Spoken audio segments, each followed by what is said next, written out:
Today, we will talk about some instances when One Piece characters use their Hakis before time skip. Outside of Devil Fruit, Haki is a source of power in One Piece. It may be divided into three categories: Kanbonshoku Haki, Busoshoku Haki, and Haoshoku Haki. Actually, the One Piece story's exploration of Haki began after the time skip. But that doesn't imply that Haki didn't exist earlier. Here's the list. First is Shanks uses Haoshoku Haki to frighten the Sea King. Naturally, Shanks' assistance to Luffy in the opening chapter remains the most unforgettable scene. Here, Shanks aids Luffy in escaping the Sea King, and when Shanks gives him a fright, the monster flees. It is Haoshoku Haki, not just any old stare. Second is Luffy uses Haoshoku Haki to terrify Motobaro. There's an interesting moment in this conflict between Duval and the Straw Hats because Luffy employs Haoshoku Haki. Motobaro, Duval's bull, was frightened and fled after he was intimidated. Everyone is perplexed by this. Third is when Garp's ability to beat and hurt Luffy stems from Busoshoku Haki. Since Luffy is made of rubber, physical attacks other than those with sharp edges shouldn't be able to harm him. However, Garp can hit Luffy, shocking everyone by doing so. Why? Naturally, Garp's fist can harm Luffy because his love punch is Busoshoku Haki. Next, Kanbonshoku Haki is Enel's mantra and that of his top followers. With their Kanbonshoku Haki, Enel and his elite soldiers are able to sense and hear persons who are far away. Enel is the greatest user of this so-called mantra, which allows him to sense and hear everything throughout Skypiea. Fifth is when Shanks used Haoshoku Haki to vanquish nearly every Whitebeard pirate. When Shanks first encountered Whitebeard, he utilizes Haoshoku Haki even though he didn't intend to cause trouble. Because of this, feeble Whitebeard pirate passed out from being unable to handle the king's Haki. Next is when Whitebeard and Shanks' Haoshoku Haki collided, and this splits the sky. It has been repeatedly demonstrated that when two Haoshoku Haki users collide, the strength splits the clouds and the sky. This was also observed prior to the time skip, during which Shanks and Whitebeard engage in a duel of strength. Number 7. Rayleigh used Haoshoku Haki to knock out participants in the human auction.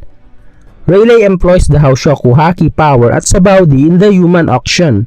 He caused the soldiers from the human auction to pass out only by having Rayleigh showing there. Number 8. Sentomaru can use Busoshoku Haki to defeat Luffy's rubber strength. Sentomaru was able to defeat and even overwhelm Luffy when they battled on Sabaody. Of course, Sentomaru uses Busoshoku Haki here. Number 9. Rayleigh can use Busoshoku Haki to restrain Kizaru's Logia. Kizaru is a Logia Devil Fruit user, and his body cannot be touched using conventional methods. Rayleigh, on the other hand, is strong and abnormal, and he can use Busoshoku Haki to attack Kizaru. Number 10. Busoshoku Haki is used by Team Kuja. Haki is becoming more popular, and in Amazon Lily, the Kuja troops uses Busoshoku Haki and make it more extensive by using it. On their arrows, Kuja's team employs Busoshoku Haki. Number 11. Luffy uses Haki when fighting Sander Sonia and Marigold. While fighting the Gorgon sisters on Amazon Lily, Luffy knocked out half the audience with Haoshoku Haki. Number 12. In Impel Down, Luffy uses Haoshoku Haki to vanquish the wolves. After Magellan severely poisons Luffy at Impel Down, Bon Clay takes him. When the wolves attack, Luffy uses Haoshoku Haki to knock them down. 13. During the Marineford War, Luffy utilized Haoshoku Haki to incapacitate multiple Marines, leading the Admiral to conclude that Luffy posed a threat and needed to be eliminated right away.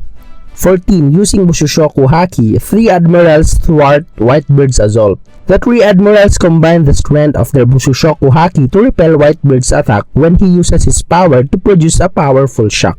15. Kobe hears the Marines and experiences the emotions alongside Kanbonshoku Haki. Even though Ace and Whitebeard were dead, the Marineford War continued to worsen, and Kobe used Kanbonshoku Haki to hear and feel the emotions of the suffering Marines. And the last one is using Busoshoku Haki. Shanks deters Akaino's attack. Actually, Busoshoku Haki was a common weapon used by pirates and marines in the Marineford War, but it was an invisible version rather than black color. like it was after the time skip. One instance that is very evident is when Shanks blocks Akaino's fist with Busoshoku Haki and his sword. Although it's still up for debate, Busoshoku Haki may have played a role in Akaino's ability to kill Ace. So these are the few instances from One Piece before the time skip where Haki was used. Something you miss? Please write in the comment section.